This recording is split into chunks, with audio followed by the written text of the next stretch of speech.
பின்பு அவர் மோசேயை நோக்கி, நீயும் ஆரோனும் நாதாபும் அபியூவும் இஸ்ரவேலின் மூப்பரில் 70 பேரும் கர்த்தரிடத்தில் ஏறி வந்து, எங்க இருந்து? கீழே இருக்கிற கூட்டத்தில இருந்து நீங்க என்ன செஞ்சிருங்க, கொஞ்சம் மேல ஏறி வந்துருங்க. கர்த்தரிடத்தில் ஏறி வந்து, ஏன் அந்த தூரம்ன்ற வேர்டு இருக்குது? அடுத்த வசனம் வாசிங்க. மோசே மாத்திரம் கர்த்தரிடத்தில் சமீபித்து வரலாம், அவர்கள் சமீபித்து வரல் ஆகாது. ஏன்? டிஃபரன்ஷியேட் பண்ணிட்டாரு, வேறு பிரிச்சுட்டாரு. அந்த 6 லட்சம் புருஷர் பிரயாணப்பட்டவங்கள புசித்து குடித்து விளையாடுற கூட்டத்தில இருந்து ஒரு கூட்டத்தை டிஃபரன்ஷியேட் பண்ணிட்டாரு. 70 பேரை செலக்ட் பண்ணு, ஒரு 3 பேரை செலக்ட் பண்ணு அப்படின்னு சொல்லிட்டாரு. ஆனா கொஞ்சம் டிஸ்டன்ஸ்ல நிக்க சொல்லு, அவங்க ரொம்ப கிட்ட வர வேணாம்னு சொல்லுங்கிறாரு. சமீபித்து வரலாகாது. இதுல என்னங்க ஒரு பாகுபாடு இருக்குது? நீங்க தானே வேறு பிரிச்சீங்க, நீங்க தானே தனியா கொண்டு வர சொன்னீங்க. அதுவும் ஏறிவான்னு சொல்றீங்க. சமபூமியிலிருந்து ஏறிவானா கொஞ்சம் ஆவிக்குரிய ஸ்டாண்டர்ட் மேல போகுது, வளர்ச்சி அடையுது, ஆண்டவர் வேறு பிரிக்கிறார். ஆனால் ஏன் சமீபித்து வரலாகாது? இங்கதான் அடுத்த ஒரு காரியம் இருக்கிறது. இவங்களும் ஒரு உதாரணத்துக்கு நான் சொல்றேன். விசுவாசி கூட்டம் இதுக்கு முன்னாடி இருந்தது, நம்ம அத்தனை பேருமே விசுவாச கூட்டம். அந்த விசுவாச கூட்டத்துல இருந்து கர்த்தர் கொஞ்சம் வேறு விரிக்கிறார். அது ஊழியத்துக்கோ அல்லது ஒரு கனமான காரியத்துக்கோ தரிசனத்துக்கோ ஏதோ ஒண்ணுக்கு கர்த்தர் என்ன பண்றாரு, வேறு பிரிக்கிறார். ஆனா கொண்டு வரவர் சொல்லிட்டாரு, அந்த டிஸ்டன்ஸ்லயே அவன் இருக்கட்டும், ரொம்ப கிட்ட வர வேணான்னு சொல்றாரு. ஏன்? இவர் தான் சூஸ் பண்ணாரு, இவர் தான் ஊழியத்துக்கு அழைச்சாரு, இவர் தான் எல்லாம் செஞ்சாரு, மேல வான்னு சொன்னாரு. வர சொன்னவர் ஏன் ஒரு குறிப்பிட்ட டிஸ்டன்ஸ்ல நிக்க சொன்னாரு? வாசிங்க 11வது வசனத்தை வாசிங்க பார்ப்போம். தம்முடைய கையை நீட்டவில்லை, அவர்கள் தேவனை தரிசித்து. யாரு இவங்க? என்ன பண்ணிருக்கிறாங்க? கீழே இருக்கிற கூட்டம் கிடையாது, கொஞ்சம் ஸ்பிரிச்சுவலி வளர்ச்சி தான். தேவனை தரிசிக்கிறாங்க, மகிமை தெரியுது, கர்த்தரை பார்க்கறாங்க, அவருடைய தான அந்த சொகுசாவை போல இருக்கிறாரு, எல்லாம் தெரியுது அவங்களுக்கு, எல்லாம் பார்க்கறாங்க. ஓ சூப்பர், காட பார்க்கறாங்க. சரி, தேவனை தரிசித்து பின்பு குசித்து. இவங்கிட்டையும் அதே பிரச்சனை தான் இருக்குது. ஆனா இவன் புசித்து கொடுத்தது கீழே உள்ளவங்களோட இல்ல, கொஞ்சம் டிஃபரெண்டா மேல வந்து. இவங்கிட்டையும் வேற ஒரு ப்ராப்ளம் இருக்குது. ஆவிக்குரிய வாழ்க்கையில வளர்ச்சி இருக்குது, கர்த்தர் வேறு பிரிக்கிறாரு, அழைப்பு கொடுக்கிறாரு, மினிஸ்ட்ரி இருக்கு. ஆனா வரும்போது இந்த சாப்பாடு இவனுக்கு எங்க இருந்து வந்திருக்குன்னு நினைக்கிறீங்க? மேல வந்தான்ல, வந்து புசித்து குடித்தார்கள். அப்ப இந்த சாப்பாடு அவனுக்கு எங்க இருந்து வந்திருக்கும்? வரும்போதே எடுத்துட்டு வந்துட்டான். என்னதான் ஆவிக்குரிய வாழ்க்கையில மேல வந்தாலும் ஒரு சிலருக்கு கீழே இருக்கிறது மேல இருக்கும், அதை கூடவே தூக்கிட்டு வருவான். அதனாலதான் ஆண்டவர் திருப்பி திருப்பி சொல்வாரு, எல்லாவற்றையும் விட்டு என்னை பின்பற்றி வா. பழையவைகள் எல்லாம் ஒழிந்து போயின. ஆனா ஒரு சிலர்கிட்ட இன்னும் பழசு இருந்துகிட்டே இருக்கும். என்னதான் ராகேல் என் தகப்பன் வீட்டில் எனக்கு பங்கில்லைன்னு சொல்லிட்டு யாக்கோபோட கிளம்பி கானானுக்கு வந்தாலும் தகப்பன் வீட்டு சொருபு அங்க ஒண்ணு இருக்கும், உள்ளுக்குள்ள அந்த கூடாரத்துக்குள்ள ஒண்ணு இருக்கும். இவனை கர்த்தர் கையை நீட்டி கூப்பிடுறாரு, வா மேல வா, இந்த 70 பேரை கூப்பிடு அப்படிங்கிறாரு. ஆனா சொல்லிட்டாரு, அவனை கிட்ட வர சொல்லாத, அவனை அங்கேயே நிறுத்துங்கிறாரு. ஏன் வர சொல்லிட்டீங்க, நிறுத்திங்க? அவனுக்குள் இன்னும் கீழே இருக்கிற சாப்பாடும் கீழே இருக்கிற குடியும் இருக்கு, இன்னும் அந்த ஆகாரம் இவங்கிட்ட இருக்குது. இதுதான் இங்க பிரச்சனை. ஊழியத்துக்கு அழைச்சாரு அல்லது உங்களை தனிப்பட்ட ஒரு ஆவிக்குரிய வாழ்க்கைக்கு ஒரு தரிசனத்துக்கு கர்த்தர் கூப்பிடுறாருன்னு வச்சுக்கோங்களேன், உங்ககிட்ட இருக்க கூடாததுன்னு ஒண்ணு இருக்குது. இருக்கிறது வேற, இருக்க கூடாதுன்னு ஒண்ணு இருக்கு. அந்த விஷயத்துல எலிசா தி பெஸ்ட். எலியா போய் கூப்பிடுவாப்ல, சால்வையை போட்டு வான்னு சொல்லி கூப்பிடுவாப்ல. கூப்பிட்ட உடனே அவன் அடுத்த சொல்ற வார்த்தை என்ன இருக்குன்னா, கொஞ்சம் இருங்க, எங்க தாய் தகப்பனை போய் வணங்கிட்டு வரேன்பா. ஆனா அந்த வேலையை அவன் செய்யவே மாட்டான். என்ன பண்ணுவான் தெரியுமா? நேரம் ஓடி போய் ஏறு மாடை அடிச்சு, மாடு அடிச்சு ஏற உடைச்சு அந்த நெருப்புல மாட்டை வேக வச்சு எல்லாருக்கும் விருந்து போட்டு வந்துடுவான். அதோட அர்த்தம் என்னன்னா, இனி நான் திரும்பி வருவதற்கு இங்கே எனக்கு ஒன்றும் இல்லைன்னு அர்த்தம். எல்லாருக்கும் ஒரு ஏறு மாடு கொடுத்தாங்க, நான் என் ஏறு மாடு ஓட்டிக்கிட்டு இருந்தேன். எப்ப எனக்கு காலிங் வந்துருச்சோ பழையவைகள் எல்லாம் ஒழிந்து போயின, இனி எங்கிட்ட ஒண்ணுமே கிடையாது. இதுதான் இன்னைக்கு ரொம்ப இம்பார்ட்டன்ட். அதாவது இயேசு கிறிஸ்து 12 பேரை அழைச்சாரு, 70 பேரை அழைச்சாரு. அதே தான் இதுவும், இதே தான் காரணமும் அங்கதான் இருக்கு. ஆண்டவர் அங்க 70 பேர் அழைச்சு ஒரு 3 பேரை மருமலை கூட்டு போவாரு. இங்க ஆரோன் நாதாப் அபியூ ஒரு 70 பேர் கூட்டு போறாரு. ஆனால் வந்தவங்க அத்தனை பேர்கிட்டையும் பழசு கொஞ்சம் இருந்துச்சு, அத்தனை பேர்ட்டையும் இருக்குது. ஒரு பிரச்சனை வந்த உடனே ஒருத்தன் சொல்றான், வாங்க மீன் பிடிக்க போகிறேன். மிச்சம் பேர் சொல்றான், நானும் கூட வருகிறேன். அப்ப இவன் ஒரு நாளும் அந்த மீன் பிடிக்கிறது மைண்ட்ல இருந்துட்டே இருக்கு. பிரச்சனை ஆச்சுன்னா மீன் பிடிக்க போயிடலாம். நான் இந்த ஊழியத்துக்கு வரும்பொழுது ஆண்டவர்கிட்ட ஒன்று கேட்டேன். யூகேல இருந்து வரும்பொழுது, ஆண்டவரே நான் வேலையை விட்டுட்டு அவர் வர சொல்றாரு, நான் வரேன், விசா மட்டும் எக்ஸ்டெண்ட் பண்ணிக்கிறேன். அப்போ ஒருத்தர் ஐடியா கொடுத்தாரு, நீ போ, விசா என்ன பண்ணிக்கோ, எக்ஸ்டெண்ட் பண்ணிட்டு போ. நாளைக்கு ஏதாவதுன்னா நீ என்ன பண்ணிடலாம், இங்கே வந்துடலான்னு. அப்போ விசா எக்ஸ்டெண்ட் பண்ணணும். விசா எக்ஸ்டெண்ட் பண்ணணும்னா எனக்கு கொஞ்சம் பேர் தெரியும், வச்சு பண்ணிடலாம் ஈஸியாக. அப்போ விசா எக்ஸ்டெண்ட் பண்ணணும் லிட்டரலாக பரிசுத்த ஆவியானவர் சொல்றாரு, விசாவை நீ எக்ஸ்டெண்ட் பண்ணக்கூடாதுங்கிறார். விசா என்ன செய்யக்கூடாது, எக்ஸ்டெண்ட் பண்ணக்கூடாது. அப்படியே நீ போ, நான் இந்த தேசத்துக்கு உன்னை ஊழியத்துக்கு கூட்டிட்டு வருவேன், ஆனால் நீ இந்த விசா எக்ஸ்டெண்ட் பண்ணாதன். சரின்னு சொல்லிட்டு விசா எக்ஸ்டெண்ட் பண்ணலை, வந்தாச்சு. எங்கே வந்தா 11 மாதம் ஊழியம் கிடையாது, ஒன்றுமே கிடையாது. ஏன்னா யாரையுமே தெரியாது, எங்கே போகிறது தெரியாது, எப்படி ஸ்டார்ட் பண்ணுறது தெரியாது, எதுவுமே தெரியாது. ஏன்னா நான் ஊழியத்தினுடைய பேக்ரவுண்ட்லேருந்து வரல. எங்கே போய் கேட்கறது, யாரை ஸ்டார்ட் பண்ணுறது ஒன்றுமே புரியல. ஆண்டவர் மட்டும் நடத்திக்கிட்டு இருக்கிறார். அந்த 11 மாதம் கிட்டத்தட்ட ஒரு 2-3 தடவை நினச்சேன், பேசாமல் திரும்பி போயிடலாமோ. ஏன்னா இங்கே இருந்த பிரச்சனைக்கு, இங்கே நடந்த காரியங்களுக்கு அப்போது திரும்பி போகிறதுக்கு எங்கிட்ட வழி இல்லை. ஏன்னா என்ன இல்லை, விசா இல்லை. விசா இருந்துச்சுன்னு வச்சுக்கோங்க, ஆட்டோமேட்டிக்காக என்னவாயிரும், டிக்கெட்டை போட்டு போயிட்டே இருப்போம், ஜபத்தோடு போயிருப்போம். கர்த்தர் கிருபையாக கூப்பிட்டு போனார், நம்ம திருப்பி ஆண்டவர் ஜபத்தோடு கூப்பிட்டு வருவார்னு போயிடுவோம். அந்த சோர்ஸ் இல்லாமல் இருக்குல்ல, அதுதான் ரொம்ப இம்பார்ட்டன்ட். பழசு எல்லாத்தையும் ஒழிச்சிடணும். அப்படி மேலே வரும்போது ஆண்டவர் சொல்றாரு, அவன் கிட்ட வர வேணான்னு சொல்லு. அவன் வர்றான், வரும்போதே கீழேருந்து மூட்டை முடிச்சு கட்டிட்டு மேலே வரான், கீழேருந்து எடுத்துக்கிட்டு வரான். அதனால தான் சில நேரங்களிலே கர்த்தர் நம்மளை எடுத்து வல்லமையாய் பயன்படுத்த முடியாமல் போகிறது. கர்த்தர் எடுத்து நம்ம கிட்ட கொடுக்குற தரிசனத்தை நிறைவேற்ற முடியாமல் இருக்கு. சில நேரங்களில் கர்த்தர் உங்களுக்கு தரிசனத்தை கொடுக்குறாரு, வாக்குத்தத்தம் பண்றாரு, அப்படி செய்வேன் இப்படி செய்வேன்னு சொல்றாரு. ஆனா அவர் செய்ய முடியாம இருக்கிறதுக்கு இன்னும் உங்ககிட்ட கொஞ்சம் இருக்கு ஏதோ. அது போனா தான் அதை செய்ய முடியும். அது போகாம அதை உங்களை வச்சு ஆண்டவர் செய்யவே முடியாது. இப்ப யோசிச்சு பாருங்க, இவன் பெரிய பெரிய ஆச்சரியம் என்னன்னா, அந்த வசனம் திருப்பி வாசிங்க, 11வது வசனம். அவர் இஸ்ரவேல் புத்திரருடைய அதிபதிகள் மேல் தம்முடைய கையை நீட்டவில்லை, அவர்கள் தேவனை தரிசித்து பின்பு புசித்து குடித்தார்கள். தேவனை தரிசிச்சுட்டா அவன் கான்செப்ட் முடிஞ்சிருச்சு. மோசேவும் யோசுவாவும் அங்க நிக்கிறாங்க. இவன் பாட்டு ஆட்டோமேட்டிக்கா, ஏன் எங்களை நீங்க கூட்டு போல, இன்னும் நான் ஏன் என்ன மேல நீங்க கூட்டிட்டு போல, நீங்க 2 பேர் மட்டும் மேல போறீங்களே, என்ன அர்த்தம்? அவன் கேட்கவே இல்லை அவங்கள பார்த்து. இவன் இதோடு கூட என்னவாயிட்டான், சாட்டிஸ்ஃபைட். இந்த அளவு அவங்களுக்கு நான் பரவாயில்ல. அந்த 6 லட்சம் இருக்காங்களே, அதுல நான் சூஸ் தெரியுமா அவனுக்கு, கர்த்தர் எங்களைத்தான் மேல வர சொன்னாரு.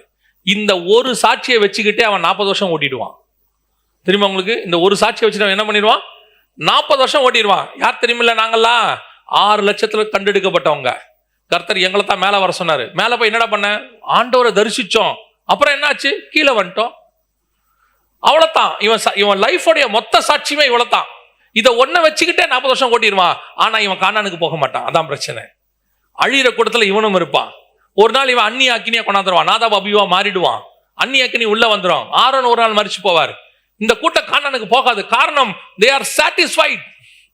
அவங்க எந்த லெவல்ல வளர்றாங்களோ அந்த லெவலோட திருப்தி. உங்களுக்கு சொல்லுகிறேன், இந்த பூமியில ஆவிக்குரிய வாழ்க்கையில ஊழியத்துல உங்களுக்கு திருப்தின்னு ஒண்ணு வந்தா நீங்கள் சாக போகிறீங்களா. ஸ்பிரிச்சுவலா திருப்தி மட்டும் வரவே கூடாது. போதும் என்ற மனதனுடைய தெய்வ பக்தியை மிகுந்த ஆதாயம் எதுல தெரியுமா, கர்த்தர் கொடுக்கறதுல. ஆனா நான் இன்னும் உம்மை பார்க்கணும், நான் இன்னும் உம்மை பார்க்கணும், உம்முடைய மகிமையை பார்க்கணும், இன்னும் மகிமையின் மேல் மகிமை அடைந்து இன்னும். அதான் மோசையோட பயங்கரமான ஸ்பெஷாலிட்டி. முதல்ல எடுத்த உடனே மோசே முச்சடியில் ஆண்டவரை பார்த்துறாரு. அதுவே இருக்கிறதுல டாப் மோஸ்ட். அந்த மகிமையை பார்க்கறதே டாப் மோஸ்ட். ஆனா திருப்பி திருப்பி திருப்பி ஆண்டவர்கிட்ட கேட்டுக்கிட்டே இருப்பாரு, நான் இன்னும் பார்க்கணும் ஆண்டவரே, இன்னும் பார்க்கணும் ஆண்டவரே, இன்னும் உங்களை தரிசிக்கணும் ஆண்டவரே. இந்த கான்செப்ட் தான் கர்த்தர் எதிர்பார்க்கிற கான்செப்ட். நம்ம கிட்ட இருக்குதா? இல்ல ஒரு இடத்துல திருப்தி ஆயிட்டோமா, இல்ல ஒரு இடத்துல போதுன்ற இடம் வந்துருச்சா, இது வரைக்கும் நல்லா இருக்கு, இப்படியே போட்டா போதும். எந்த ஒரு விஷயமும் கர்த்தர் கொடுக்கிறாருன்னா முடிக்கிறதுக்கு கொடுக்கல, தொடங்கிறதுக்கு கொடுக்குறாரு. அடுத்த லெவலுக்கு போறதுக்கு தான் கொடுக்குறாருன்னு அர்த்தம். எங்களுக்கு பைபிள் காலேஜ் கொடுத்தாரு. அந்த கன்ஸ்ட்ரக்ஷன்லாம் முடிச்சுட்டு அந்த வாசலை நின்று அப்படி பார்க்கும்போது ஆல்மோஸ்ட் முடிஞ்சிருச்சு. அப்பாடா ஒரு வேலை முடிஞ்சு அப்படின்னும் போது ஆவியானவர் என்ன உணர்த்தினது, முடியல, இனிமேல் தான் தொடங்க போகுது. இங்கிருந்து செய்யற ஊழியத்துக்கான இன்ஃப்ராஸ்ட்ரக்சர் இது. இன்ஃப்ராஸ்ட்ரக்சர்ல நீ சாட்டிஸ்ஃபை ஆயிட்டீங்கன்னா அதோட அங்க உட்காந்துருவோம். அதுக்கப்புறம் அங்க என்ன நடக்காது, ஊழியம் நடக்காது. நம்ம வாழ்க்கையில பிரயாணப்பட்டுக்கிட்டே இருக்கணும். உட்காந்து புசிக்க குடிக்க நேரம் அல்ல. அது எந்த ஸ்டேஜ்லயும் கீழே உட்காந்து புசிச்சு குடிச்சாலும் தப்பு தான். ஒரு படி கொஞ்சம் மேல போய் ஆவிக்குரிய வாழ்க்கையில உட்காந்து புசிச்சு குடிச்சாலும் தப்பு தான். உட்கார்றதுக்கு வேலையே இல்லை. எப்போ உங்களுக்கு சேர் போட்டு ஏலி மாதிரி உட்காரணும்னு முடிவு வருதோ ஒரு நாள் மல்லாக்க விழுவீர்கள் என்று அர்த்தம். நல்ல போராட்டத்தை போராடினேன், ஓட்டத்தை முடித்தேன். எங்க முடிக்கணும்?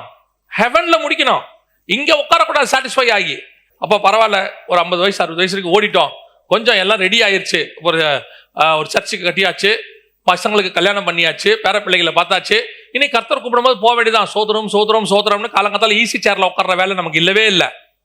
அப்படி நீங்க ஒரு வாழ்க்கையை விரும்புனீங்கன்னா நீங்கள் புசித்து குடித்து உட்கார்ற ஆரோனின் கூட்டம்னு அர்த்தம், நாதாப் அபியூன் கூட்டம்னு அர்த்தம்.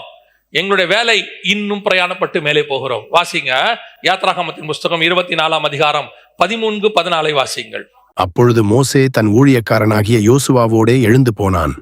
மோசே தேவ பர்வதத்தில் ஏறி போகையில் அவன் மூப்பரை நோக்கி, நாங்கள் உங்களிடத்தில் திரும்பி வருமட்டும் நீங்கள் இங்கே எங்களுக்காக காத்திருங்கள்.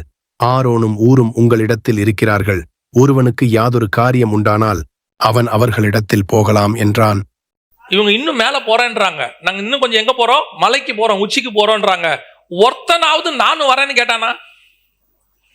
யாராவது கேட்டானா? இன்னும் நீ இன்னும் மோசே யோசுவா மட்டும் கூட்டு போற, ஏன் எங்களை கூட்டிட்டு போல கேட்டானா? அவன் ஒரு ஆசையாவது பட்டானா? இப்ப பாருங்க, எலியா மேல போறாரு, எலிசாவுக்கு மேல போக முடியாதுன்னு தெரியும், ஆனா ஒரு ஆசைப்பட்டாரு. என்ன ஆசைப்பட்டாரு? உங்ககிட்ட இருக்கிறது 2 மடங்கா வரணும். ஒரு ஆசை. என்னங்க யோசுவாவை மட்டும் கூட்டு போறீங்களே, மோசே தானே ஆண்டவர் கூப்பிட்டாரு, யோசுவாவை கூட்டு போறீங்களே, எங்களையே கூட்டு போல, எந்த கேள்வியாவது கேட்டானா? அவன் புசித்து குடித்து சந்தோஷமா இருக்கான், அவ்வளவுதான். பரவாயில்ல, நீங்க போறீங்களா? ஆமா, நாங்க போயிட்டு பின்னாடி வரோம், போயிட்டு வாங்க, நாங்க வெயிட் பண்றோம். என்ன பண்றீங்க? நாங்க சாப்பாடு கட்டு வந்துடுறோம், கட்டி முடிச்சு எல்லாம் புளியோதரை இருக்கு, அப்புறம் நாளைக்கு தேங்காய் சாதம் இருக்குது, நாளைக்கு மாங்காய் சாதம் இருக்குது, நீங்க வர வரைக்கும் நாங்க வெயிட் பண்றோம். 40 நாள் ஆகும், 40 நாளுக்கு சாப்பாடு இருக்கு, டோன்ட் வரி. நாங்க சாப்பிட்டு சும்மா தெம்பா இருக்கிறோம். அப்போ நீங்க மேல வரதை பத்தி அது நீங்களே போங்க. அதுக்கு மேல ஒரு குரூப் ஆசையே படாது, ஸ்பிரிச்சுவலி வளரணும்னு ஆசையே இருக்காது. இப்ப அடுத்து ஒரு குரூப் இருக்கு. இந்த கூட்டத்தோட உட்கார்ந்தீங்கன்னா நீங்களும் ஒரு நாள் புசித்து குடித்து சாட்டிஸ்ஃபை ஆகி இவன் கூட செத்து போயிருவீங்க நீங்க. இப்போ மோசே சொல்றாரு, அந்த வசனம் 14 வாசிங்க. அவன் மூப்பரை நோக்கி, நாங்கள் உங்களிடத்தில் திரும்பி வருகிற வரைக்கும் ஏன் யோசுவா கூட போனா? இதான் அடுத்த ஸ்டேஜ். 70 பேர் அங்க இருந்தாச்சு, மோசே மேல போறாரு. போகும்போது ஏன் யோசுவா கூட போனா? ஏன் மோசே யோசுவா பார்த்து சொல்லல, நீ இங்கேயே இரு அப்படின்னு சொல்லவே இல்லை. இப்போ எலியாவை சொல்லும் போது, எலிசாவை பார்த்து சொல்லும் போது, நீ ஏன் என்னை பின்பற்றி வருகிறாய், உனக்கு என்ன வேணும்னு கேட்ட மாதிரி மோசே யோசுவா பார்த்து என்ன செய்யல? அந்த கேள்வி கேட்கவே இல்லை. இப்போ என்ன பண்றாரு? நாங்கள் திரும்பி வருகிற வரைக்கும் அப்படின்னா என்ன அர்த்தம்?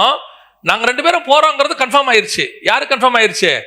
மோசேக்கு கன்ஃபார்ம் ஆயிருச்சு, யோசுவா கன்ஃபார்ம் ஆயிருச்சு. கர்த்தரும் தடுக்கல, இவனுங்களும் கேட்கல, யோசுவாவும் போயிட்டே இருக்கிறார் கூட. அப்ப இந்த இன்னொரு கூட்டம் இருக்கு, அது மோசேக்கு மட்டுமான இடம் இல்ல, யோசுவாவும் கூட போலாம். உங்க கூட இன்னொருத்தன் டிராவல் பண்ணுவான், அதான் இம்பார்ட்டன்ட். உங்க கூட இன்னொருத்தன் என்ன செய்வான்? டிராவல் பண்ணுவான், இன்னும் மேல வருவான். யார் வருவா தெரியுமா? உங்கள் தரிசனத்தை நிறைவேற்றக்கூடிய ஒருத்தன் மட்டும்தான் உங்களோட கூட டிராவல் பண்ணவே முடியும். அது எப்படிங்க யோசுவா டிராவல் பண்றது? தரிசனத்தை நிறைவேற்றுறவன் எங்களுக்கு புரியலையே அப்படின்னா, இப்போ கொஞ்சம் அந்த வசனம் வாசிங்க, உங்களுக்கு ஈஸியா புரியும். யாத்ராகமத்தின் புஸ்தகம் 3ஆம் அதிகாரம் 8-10 வசனம் வாசிங்க. யாத்ராகமம் 3ஆம் அதிகாரம் 8-10 வாசிங்க. அவர்களை எகிப்தியரின் கைக்கு விடுதலையாக்கவும் அவர்களை அந்த தேசத்திலிருந்து நீக்கி கானானியரும் ஏத்தியரும் எமோரியரும் பெரிசியரும் ஏவியரும் எப்பூஷியரும் இருக்கிற இடமாகிய பாலும் தேனும் ஓடுகிற நலமும் விசாலமுமான தேசத்தில் கொண்டு போய் சேர்க்கவும் இறங்கினேன். கொண்டு போய் சேர்க்கவும் இறங்கினேன். 2 வேலை சொல்றாரு. ஒன்று விடுதலையாக்கவும், இன்னொன்று கொண்டு போய் சேர்க்கவும் இறங்கினேன். 10வது வசனம், நீ இஸ்ரவேல் புத்திரராகிய என் ஜனத்தை எகிப்திலிருந்து அழைத்து வரும்படி உன்னை பார்வோனிடத்துக்கு அனுப்புவேன் வா என்றார். அடுத்து அவ்வளவுதான் இருக்கு. அதுக்கப்புறம் மோசே பேச ஆரம்பிச்சிட்டாரு. கர்த்தர் சொன்னது 2 வேலை. ஒன்று, நீ எகிப்தின் கைக்கு ஜனங்களை என்ன ஆக்குவாய்? விடுதலை ஆக்குவாய். 2, நான் கொண்டு போய் பாலம் தேன் ஓடுகிற தேசத்தில் சேர்ப்பேன். இந்த 2 வேலையில ஒன்னு நீ செய்வ, எகிப்தின் கைக்கு உன்னை என்ன செய்வ? இஸ்ரவேல் ஜனங்களை விடுதலை ஆக்குவ. 2வது வேலையை யார் செய்யணும்? வாசிங்க யோசுவாவின் புஸ்தகம் 1ஆம் அதிகாரம் 6வது வசனம் வாசிங்க. பலம் கொண்டு திடமனதா இரு, இந்த ஜனங்களின் பிதாக்களுக்கு நான் கொடுப்பேன் என்று ஆணையிட்ட தேசத்தை நீ இவர்களுக்கு பங்கிடுவாய். அப்ப அந்த கர்த்தர் சொன்ன யாத்ராகமம் 3:8-10 உள்ள 2 வேலையில ஒன்னு மோசே கிட்ட இருக்கு, இன்னொன்னு யார்கிட்ட இருக்கு? யோசுவா கிட்ட இருக்கு. இந்த தரிசனத்தை நிறைவேற்ற ஒத்த தரிசனக்காரன் ஒருத்தன் இருப்பான், அவன் மட்டும்தான் அவன் கூட மலைக்கு மேல ஏறி வர முடியும், மற்றவனால வர முடியாது.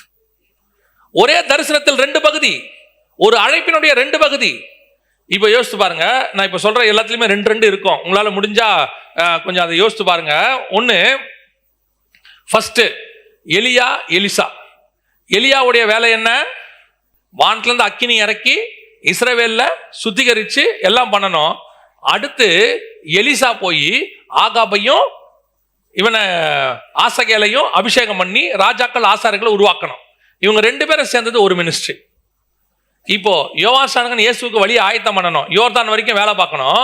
இயேசு கிறிஸ்து ஊருக்குள்ள வேலை பார்க்கணும். யோர்தானை தாண்ட மாட்டார், ஊருக்குள்ள வேலை பார்க்கணும். இவங்க 2 பேரும் சேர்ந்து ஒரு ஊழியம் பண்ணணும். ஒரு தரிசனத்தினுடைய 2 பகுதி.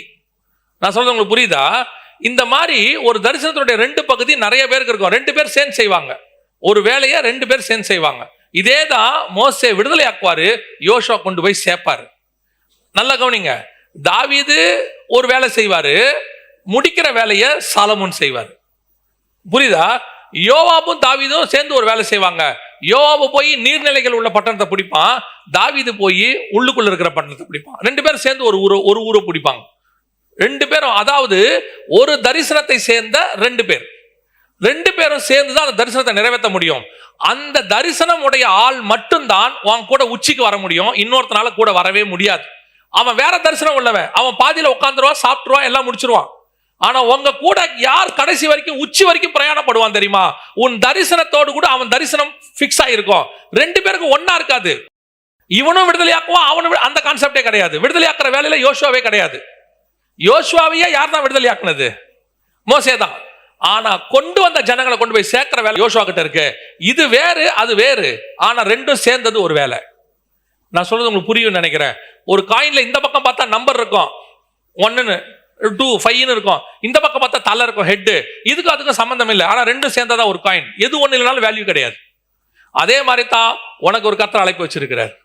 அந்த அழைப்பை நிறைவேற்றுகிற இன்னொருத்தன் உன் கூட இருப்பான். இவங்க 2 பேரும் சேர்ந்தா மட்டும்தான் எங்க வர முடியும்? மலை உச்சிக்கு வர முடியும். இல்லைன்னா இன்னொருத்தன் வர முடியாது. அந்த மலை உச்சிக்கு வர முடியாது. அந்த ஆளு தேராக இருந்தா ஆரான்ல தங்கிடுவான். சம்பந்தம் இல்லாத ஆள் வந்தானா. நிறைய நேரத்தில் நம்ம என்ன பண்ணுவோம் தெரியுமா? நமக்கு ஆசை இருக்கும். இப்போ மோசே கிட்ட யோசுவாவை நிக்க வச்சுட்டு ஆரோனையும் நிக்க வச்சுட்டு, மோசே நீ யாரை கூட்டிட்டு மேல போறனா? மோசே நார்மலா யாரை சொல்லுவாரு? ஆரோனை தான் சொல்லுவாரு, இல்லையா? அதாவது நான் சொல்றது மாம்சத்தின்படி கேட்டா யாரை சொல்லுவாரு? ஆரோன். ஏன்? ஆரோன் லேவி கோத்திரம். அவன் தான் கூட பார்வோன்கிட்ட இவ்வளவு வேலை பார்த்திருக்கிறான், விடுதலை ஆக்கி இருக்கிறாங்க, இவ்வளவு வேலை இருக்குது, ஆசாரிப்பு கூட தலைவனா இருக்கிறான், பிரதான ஆசாரியன். சோ இவ்வளவு இருக்கும்போது எனக்கு நல்ல பழக்கப்பட்ட ஆள் யாரு? ஆரோன். லேவி கோத்திரம், ஒரே கோத்திரம், நாங்கெல்லாம் ஒண்ணு மண்ணா இருக்கிறோம். இவன் யாரு? என் சொந்தக்காரன். நாங்கெல்லாம் ஒரே ட்ரைபு.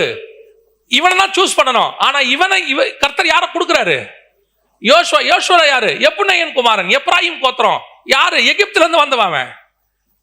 நம்ம யோசேப்போட 2 பசங்கள்ல ஒருத்தன் தான் எப்ராயிம். சம்பந்தம் இல்லாத கோத்திரம். அவனை கொண்டு இவன் கூட இணைக்கிறாரு. இவன் யாரு? எந்த லேவி கோத்திரமும் இல்ல, ஆசாரித்துவம் தெரியாது, ஒன்னும் தெரியாது. ஆனா இவனும் அவனும் சேர்ந்தாதான் ஒரு தரிசனம். இங்கத்தான் நீங்களும் நானும் பல மிஸ்டேக் பண்றோம். இது கல்யாணத்துல இருந்து ஆரம்பிக்கும். எந்த ஒரு காரியத்திலையுமே நாம என்ன பார்க்கிறோம்? நம்மளுடையதான மைண்ட் செட்டுக்கு ஏத்தாலு, நம்முடையதான லைஃப் ஸ்டைலுக்கு ஏத்தாலு, எனக்கு நான் சொல்றத புரிஞ்சுக்கிற ஆளு, ஆண்டவர் நம்மளை போய் சேர்க்கறது எல்லாமே பர்ஃபெக்டா மைண்ட் செட்டுக்கு ஏத்த மாதிரி, எனக்கு பிடிச்ச மாதிரி, நான் சொல்றத கேட்கிற மாதிரி, எனக்கு கீழ்படுகிற மாதிரி இருக்கவே இருக்காது. மோசே மலைக்கு மேல கையை தூக்கணும், யோசுவா கீழே சண்டை போடணும். மோசே கையை தூக்கணும், மோசேக்கு வலிக்குமா வலிக்காதா? வலிக்கும் தானே? வலிக்குமா வலிக்காதா? யோசுவாவுக்கு வலிக்குமா வலிக்காதா? காலையில இருந்து கீழே சண்டை போடுறானே, வலிக்குமா வலிக்காதா? யோசுவா கையை யார் பிடிச்சது? பிடிக்கல. ஆனா இது 2 சேர்ந்தாதான் சக்சஸ். இல்லைன்னா அந்த மிஷன் சக்சஸ் ஆகாது. யோசுவா மேல பார்த்தா மோசே அப்படி கை பிடிச்சிரு, 2 பேர் பிடிச்சிட்டு இருப்பாங்க. கீழே இருந்து யோசுவாவுக்கு எப்படி இருக்கும் அவரை பார்த்தா? கீழே சண்டை போட்டுக்கிட்டு இருக்கிறேன், 2 பேர் கையை அமுக்கி விட்டுக்கிட்டு இருக்கிறானுங்க மேல. இந்த ஆள் என்னை கீழே சண்டை போட சொல்லிட்டு என்ன ஜாலியாகிறான்ல மேல. தோணுமா தோணாதா? கீழே இருந்து பார்க்கும்போது அப்படித்தானே தோணும்ல. ஆனா அங்க இருக்கிற மோசேக்கு தான் தெரியும், நான் கையை தூக்கல நீ செத்த, நான் இறக்கனே நீ தோத்து போயிருவேன். ஏன் இது என்னங்க காம்பினேஷன்? இதுதான் காம்பினேஷன். இது 2 சேர்ந்தது தான் தரிசனம். இதை கொண்டுதான் கர்த்தர் ஒரு மிஷனை நிறைவேற்றுவார். ஏற்ற துணைன்னு நான் அடிக்கடி சொல்லுவேன். ஏற்ற துணைனா என்ன தெரியுமா? ஏற்ற துணைனா எதுக்குமே ஒத்து வராது. ஒரே ஒண்ணுக்கு தான் ஒத்து வரும், அதுக்கு பேர் தான் ஏற்ற துணை. நீங்க நட்டு போல்ட்டு பார்த்துருக்கீங்கல்ல, நட்டும் போல்ட்டும் பார்த்துருக்கீங்களா? இது ரெண்டும் சேர்ந்து தானே. இப்போ கடையில் போய் நட்டு கட்டணும்னா ஒரு நட்டை போல்ட்டையும் சேர்த்து தானே கொடுக்குறாங்க, ரெண்டும் சேர்த்து தானே கொடுக்குறான். பிரிச்சு பாருங்க, ரெண்டுத்துக்கும் சம்பந்தமே இருக்காது. இது நீளமா இருக்கும், இது ரவுண்டா இருக்கும், கரெக்ட் தானே? இது வேற அது வேறையா இருக்கும். ஆனா இது ரெண்டும் சேர்ந்து ஒரு மறையில ஏறும், ஒரு பர்பஸ்க்காக இருக்கும், அதுக்கு பேர் தான் ஏற்ற துணை. இதை கரெக்டா பார்க்கணும். இல்ல இல்ல எனக்கு நீட்டா இருக்கிற மாதிரி என் நட்டும் இன்னொன்னு நீட்டா தான் இருந்தாதான் நாங்க ஒண்ணு மண்ணா போவோம்னா ரெண்டும் நீட்டிக்கிட்டு தான் நிக்கணும், வேலையே செய்ய முடியாது. புரியுதா? கப்பும் சாஸ்திரம் பாருங்க, இது இப்படி இருக்கும், இது வெர்டிகலா இருக்கும், இது ஹரிசாண்டலா இருக்கும், சரியா? ரெண்டுத்துக்கு நடுவில் சின்ன ஒரு கர்வ் ஒன்று இருக்கும், அதுல வச்ச உடனே கப்பு நிற்கும். இது ரெண்டும் சேர்ந்து ஒரு ஆள் டீ குடிக்கிறதுக்கு உதவணும். ரெண்டும் சேர்ந்து என்ன செய்யணும்? டீ குடிக்க உதவணும். ஆண்டவர் உனக்கு கொடுக்கக்கூடிய யோசுவா உனக்கு ஏற்றவனா இருக்க மாட்டான், ஏற்ற ட்ரைபா இருக்காது, நீ நினைக்கிற மாதிரி இருக்க மாட்டான். மோசேக்கு கிட்டத்தட்ட 80 வயசு, யோசுவாக்கு என்னன்னு தெரியாது. இவ்வளவு ரெண்டு பேரும் சேர்ந்து ஒருவேளை நான் சொல்றது ஒரு வயோதிபனும் ஒரு யங்ஸ்டரும் சேர்ந்து செய்யற மாதிரி கூட இருக்கும். ஆனால் அதுதான் தேவ திட்டம். இவங்க ரெண்டு பேர் தான் மேல பிரயாணப்பட முடியும், உச்சிக்கு போக முடியும். மத்தவன் கீழே புடிச்சுதான் குடிப்பான். நீ உன் கோத்திரத்துல கீழே வந்தவன் அத்தனை பேரும் பாருங்க, மோசேயோட கோத்திரம். கீழே 3 பேர் உட்காந்துருந்தார்ல, ஆரோன், நாதாப், அபியூ. 3 பேரும் யாரு? லேவி கோத்திரம். ஆரோனின் வம்சம், லேவி கோத்திரம். ஆனா இவன் எவனுமே யார் கூட டிராவல் பண்ண முடியல? மோசே கூட டிராவல் பண்ண முடியல. மோசே கூட யாரால் டிராவல் பண்ண முடியுது? யோசுவா. அவன் யாரு? எப்புனையன் குமாரன். அவன் யாரு? எப்ராயிம். அவன் தான் டிராவல் பண்ண முடியுது. அப்போ நான் இந்த உலக பிரகாரமான கான்டாக்ட்ஸை வச்சுக்கிட்டு பார்த்துக்கிட்டே இருந்தேன்னா எதுவுமே செய்ய முடியாது. அதனால தான் திருப்பியும் சொல்றேன், பல நேரங்களிலே கர்த்தர் உங்களை என்னையும் இந்த கான்ட்ராஸ்டான பீப்புளோட இணைப்பார். ஆனால் அவருடைய தரிசனம் ஒன்றாக இருக்கும். அவன் உங்களுடைய தரிசனத்தை தொடர்ந்து செய்கிறவனாக இருப்பான். அவன் கூட டிராவல் பண்ணுங்க, உங்களுக்கு பிரச்சனையே வராது. நான் சொல்றேன், பிரச்சனையே வராது. ஆனா கர்த்தர் ஏன் அப்படி இணைக்கிறாருன்னா, அந்த தரிசனம் 2 பேருக்குள்ள வச்சு தான் அவர் ஃபிக்ஸ் பண்ணி வெளியே அனுப்புறாரு. நீங்க அந்த ஆளை செலக்ட் பண்ணீங்கன்னா தான் இன்னும் மேல போக முடியும். இல்ல நீங்க தேராக செலக்ட் பண்ணிட்டீங்க, ஆறாண்டுல தங்கிடுவீங்க, போக மாட்டீங்க. லோத்துவை செலக்ட் பண்ணிட்டீங்க, வாக்குவாதம் வந்துடும். நீங்க அவங்க யாரையுமே செலக்ட் பண்ணக்கூடாது. நீங்க யாரை செலக்ட் பண்ண தெரியுமா? சாராளை செலக்ட் பண்ணிட்டு போயிட்டே இருக்கணும். சாராளுக்கு சரீரம் செத்து போச்சு, பரவாயில்ல கூட்டு போ, இதனால ஒரு லாக்கியம் இல்லை, பரவாயில்ல கூட்டு போ, இதை வச்சு உன் வாக்குத்தத்தை நிறைவேற்ற நான் வல்லமை உள்ளவராய் இருக்கிறேன். அல்லேலூயா. சரி, இதோட பிரயாணம் முடிஞ்சிருச்சா அப்படின்னு கேட்டீங்கன்னா பிரயாணம் முடியல. நான் இப்ப மலை உச்சிக்கு வந்துட்டேன். மலை உச்சிங்கிறது ஒரு நல்ல அனுபவம் தான், ஆவிக்குரிய வாழ்க்கையில நல்ல அனுபவம் தான். நல்லா மேல அந்த 6 லட்சம் புருஷர் மாதிரி நான் கிடையாது, அந்த 70 பேர் மாதிரி நான் கிடையாது, அந்த 3 பேர் மாதிரி கிடையாது. நல்ல வெளிப்பாடு, கர்த்தர் சோத்திரம், கர்த்தர் நிறைய காரியங்கள் சொல்லி தராரு, ஊழியம் வளர்ந்துருக்குது, நிறைய பேர் சொல்றாங்க, எல்லாம் இருக்குது. பட் இதோட எண்டு முடிஞ்சிருச்சானா இல்ல. கடைசியா வாசிங்க, சொல்லிட்டு முடிக்கிற. யாத்ராகமத்தின் புஸ்தகம் 24ஆம் அதிகாரம் 18வது வசனத்தை வாசி. மோசே மேகத்தின் நடுவிலே பிரவேசித்து மலையின் மேல் ஏறி இரவும் பகலும் 40 நாள் மலையில் இருந்தான். நல்லா கவனிங்க, வந்தது என்னமோ மலை உச்சிக்கு 2 பேர் தான் வந்தாங்க. ஆனா வசனம் சொல்லுது, மோசே அங்கிருந்து எங்க போயிட்டான்? மேகத்துக்குள்ளாக போயிட்டாருன்னு வசனம் சொல்லுது. மோசே மேகத்தின் நடுவிலே பிரவேசித்து மலையின் மேல் ஏறி இரவும் பகலும். இங்க யோசுவா இல்ல பாருங்க. என்ன இல்ல? யோசுவா இல்ல. அப்படின்னா என்ன அர்த்தம்? தரிசனம் உள்ளவன் எல்லாம் வரலாம், ஆனா உனக்குன்னு ஒரு டெஸ்டினேஷன் வச்சிருக்கிறாரு. நீ அட்டைன் பண்ண வேண்டிய இடம் ஒண்ணு இருக்குது. அந்த இடத்துக்கு கர்த்தர் உன்னை மட்டும்தான் கொண்டு போவார்.